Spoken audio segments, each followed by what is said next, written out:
So the first thing I want to show you is how I interact with the HoloLens from a business perspective. So here I'm going to open Excel, and this is directly connected to Office 365. It's a bit difficult to talk and do this at the same time. So here I can access all of my work documents, and I can make this pretty much any size I want to. And I can push it farther away or keep it nice and close. And I can then view all of my documents, files, photos, and access the web. So here you've got Microsoft Edge, and this is my blog.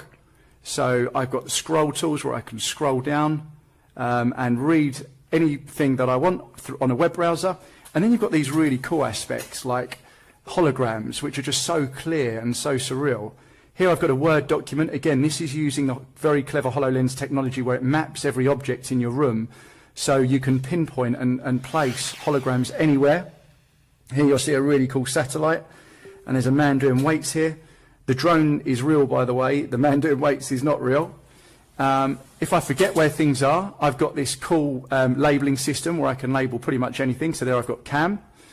Here I've got a YouTube video open on a multiple Microsoft Edge browser. And if I click play, you should see my holiday snaps or holiday video.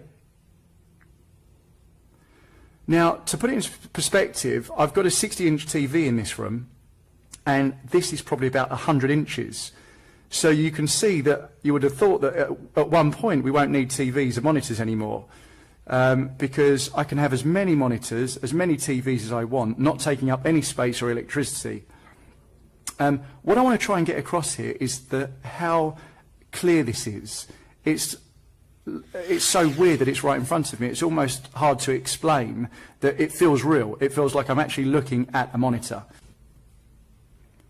Now, this next app is so amazing. Kind of hard to put into words again. If I look at something and then click, it will actually map the room. So hopefully you can see this is using all these different colours and shapes to match every item in the room and lay over it. I mean, it's just awesome. So I can click and get different shapes. I can click anywhere in the room and you can see. Now, I'm actually looking at the video of how this looks on the screen, and it doesn't do it justice, because through the HoloLens, you don't get the black edges that you're seeing. It's perfectly accurate over all of the different parts of this lounge. It's just unbelievable. It's so trippy to look at. What an experience. Now, this one just blows my mind. You can zoom into a number of galaxies in our universe, and obviously I've gone into our solar system. Now, again, when I click to look at more detail at our sun, it's probably the best visual I've ever seen of our sun, including the TV.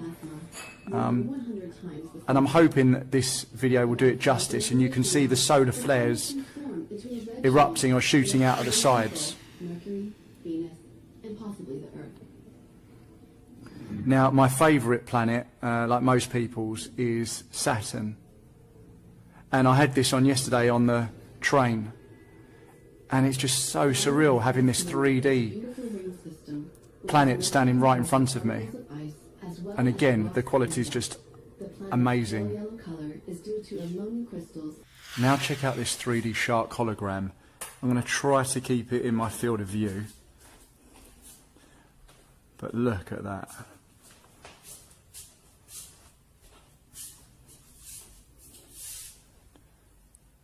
How amazing. So now I've made the shark larger, actually quite scary to have in my front room. So I'm going to try and keep this in my field of view and also try and keep relatively still. But here's to give you an idea of the quality.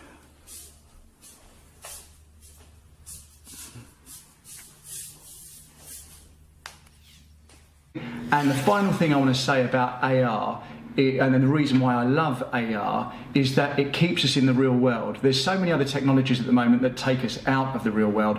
AR keeps us in the real world, but it enhances it at the same time. Thanks for listening. Using the hive mind teams, the cognitive researchers that CIA and the DIA use, the Central Intelligence Agency and the Defense Intelligence Agency.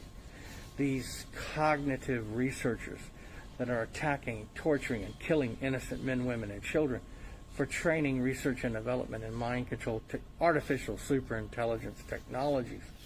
They're using augmented reality to attack and torture and kill people.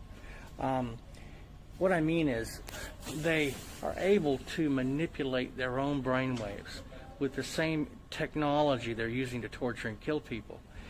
And by manipulating their own brainwaves, they're able to create a visual workspace around them, a augmented reality, a virtual reality environment around them that only they can see. And so they hallucinate, they daydream, and they're able to pull up these screen after screen inside this augmented reality environment. It's called the visual workspace. The Hindus and the Buddhists call it the third eye, but it's not the third eye. That's just ignorance. It's the visual workspace. And the visual workspace, if you've ever taken I've never taken LSD, but the people who have taken LSD report seeing, experiencing these symptoms of an augmented reality around them. They begin to see dragons and other colors and symbols and objects. And that's what I'm talking about when I say an augmented reality. So they simply use the supercomputer and the stream of energy to manipulate their own minds, their own brain, and their own cerebral cortex, and they're able to pull up a visual workspace around them. It's augmented reality, it's virtual reality, and only they can see it. And inside that visual workspace, they daydream, they hallucinate, and they pull up. It looks like they're reading a book or watching television or staring out the window or into space. They're not. They're actually attacking you. They're actually pulling up screen after screen inside this virtual reality, this augmented reality environment that only they can see.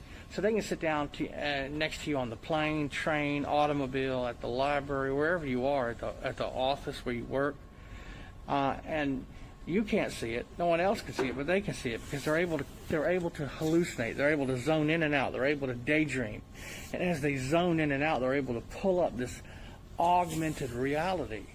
And inside that augmented virtual reality interface they're using, that manipulates their own minds, creating these visual sequences around them, they're able to pull up screen after screen after screen. So the first screen that they're able to pull up will be the brain waves of the victim. They're targeting alpha, beta, delta, theta. The second parallel screen they're able to pull up inside this augmented reality, inside the visual workspace of their mind, is they're able to visualize it. Okay, these screens will be the second parallel screen they're able to pull up inside this augmented reality will be a screen with their own brainwaves, alpha, beta, delta, theta, the brainwaves of the cognitive researcher, the hive mind team member. But the third drop-down screen inside that augmented reality, inside the visual workspace of the cognitive researcher, will be a combination of both the brainwaves of the victim and the brainwaves of the cognitive researcher. That's called a mixing of brainwave signals. That's called EEG heterodyning. So that's what they're using. They're using augmented reality. You're not using computers. They're not using screens that we use. They're using a virtual augmented reality interface. And those interfaces are called the brain-to-computer interface, the electronic brain-to-brain interface, and the brain-to-cloud interface. It's inside their mind. It's a visual workspace they're able to create. This augmented reality. Same as if you were to take LSD. You could manipulate your mind where you see all this augmented reality around you. Dragons and symbols and objects and colors. Okay, well, they don't use LSD, they use energy. Okay? And that's how they're attacking people. That's how they're torturing and killing people.